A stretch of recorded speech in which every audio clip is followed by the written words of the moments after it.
Hello everyone, Jeff Siegel here. And a quick question for you. Are you snacking while watching this video? Because if you're like me and millions of other people, the temptation to whip out your screen as you are eating your meal is really, really alluring. It can be so hard because we don't always have times in the middle of our workday to go take a break for food, or if we're eating alone, it's just kind of lonely to sit at the table and stare at your plate of food. We become socialized into pulling out our screens, getting online, checking our phones, multitasking while eating.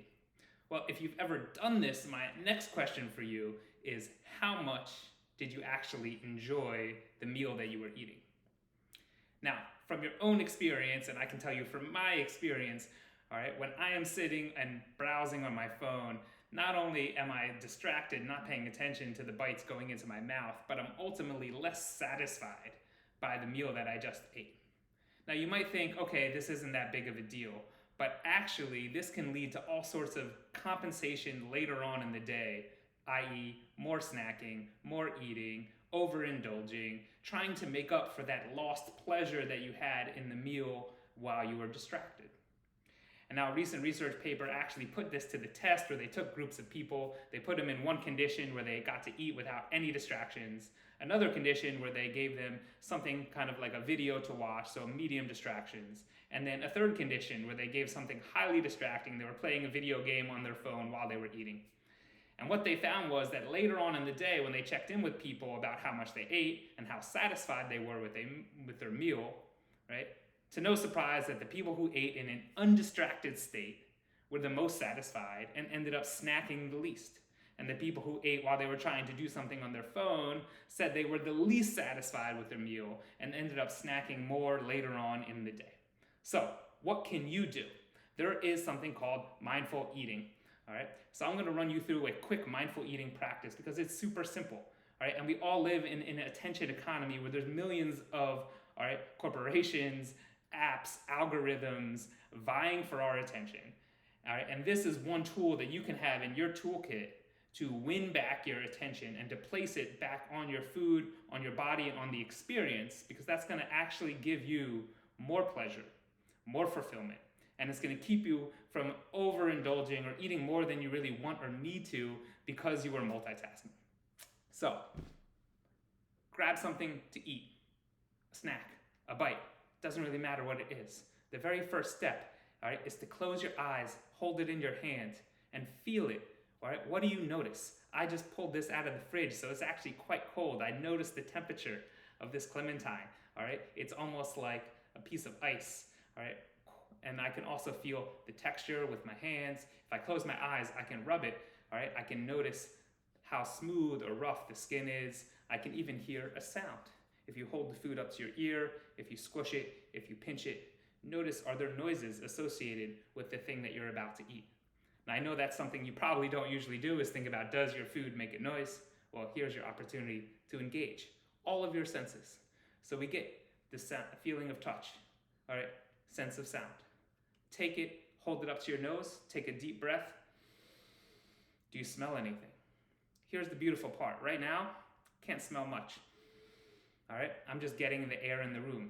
But if you've got something like a piece of fruit, the moment I begin to peel it and I breathe in, now that citrus aroma, the terpenes, all of these volatile organic compounds spewing out from the skin, tiny little droplets of juice floating in the air, moving up your nose. There is no question that this is a juicy, juicy piece of fruit, okay? And I can tell just by the smell, all right? It's sweet, all right? It's a little bit tart, acidic. There's a quintessential smell associated with this food, and maybe whatever you're eating also has a smell. So as you take a deep breath in, all right, you might even want to take this piece of food and rub it against your lips. So notice what it feels like to have this tactile sensation, all right, against the very, very sensitive part of your body.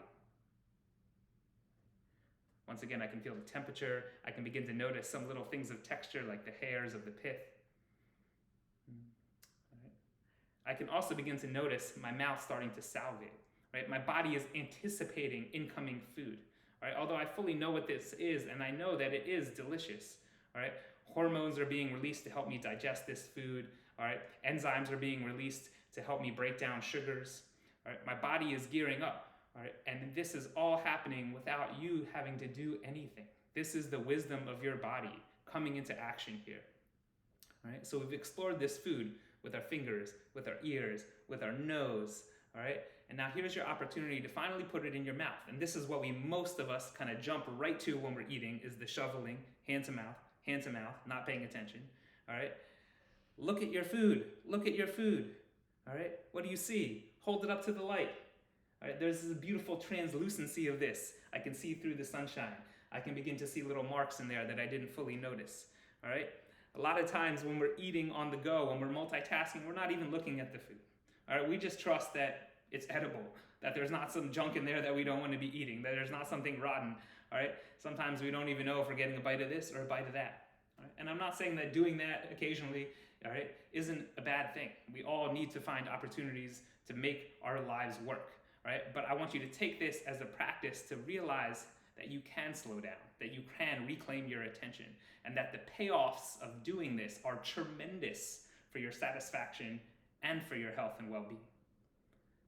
So when you feel ready, you can take a piece of food and you can plop it on your tongue, but don't bite into it.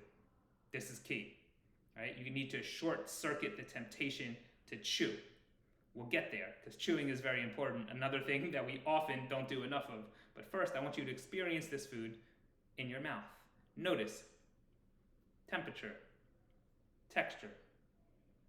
Notice saliva. All right? Move it around. Notice the mouth feel, the shape, the size, the weight. All right? You can tuck it into a cheek.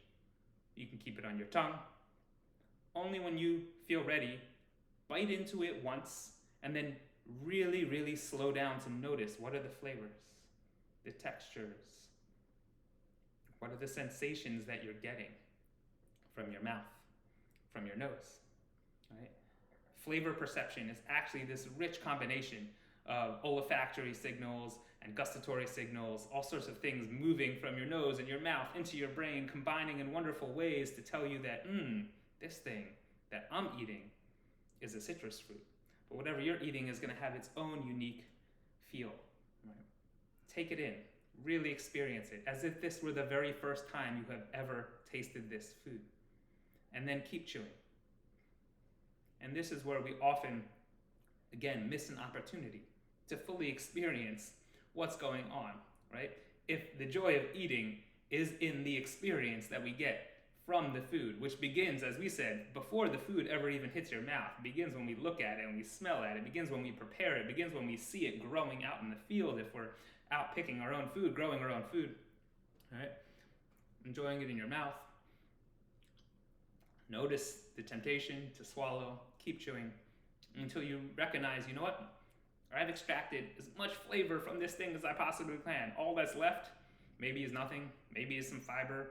Maybe is some gristle. All right? And then, only when you feel ready, you can take that last chew and swallow. Imagining that piece of food traveling from your mouth, through your esophagus, down into your stomach. Boop, it just landed there in your belly. And there it will go through a magical transformation of hydrochloric acid, all right, and enzymes, and it'll pass down into your intestines, and it'll begin taking all of the nutrients and the energy from the thing that you just ate, all right, and turn it into more of you. And this is an opportunity too to thank whoever, all right, and whatever was involved in the process of getting this food, all right, to your mouth, into your body. All right? Thinking about, where was this food grown? Where was it made? All right, what was the land where it came from? The sunshine, the soil, the wind, the water, all the bugs, the insects, and the ecosystem that supported this. If it were an animal, the life that it lived, and hopefully, all right, a ending that it had. All right, the farmers that helped grow this, the machines that helped manufacture it, the drivers that helped ship it, all right, the people that packaged it, the people that unloaded it, the people that put it in the supermarket shelves, whoever bought it and brought it to your home, to your office, and for you, thank yourself.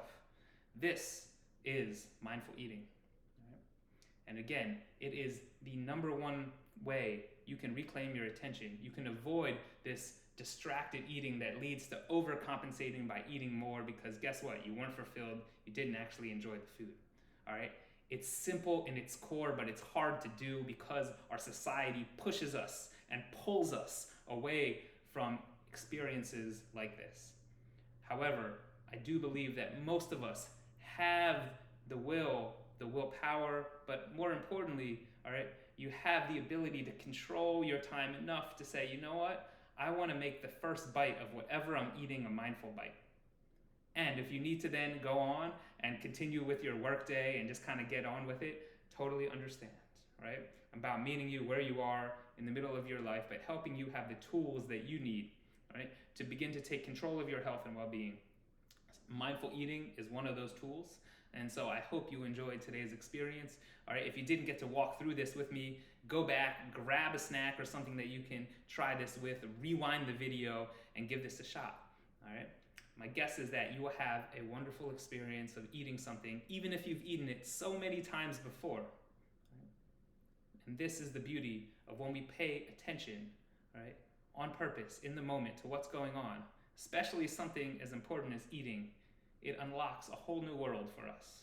And this is the beginning of true well-being. So until next time, Jeff Siegel here. I want you to breathe, smile, and take a mindful bite.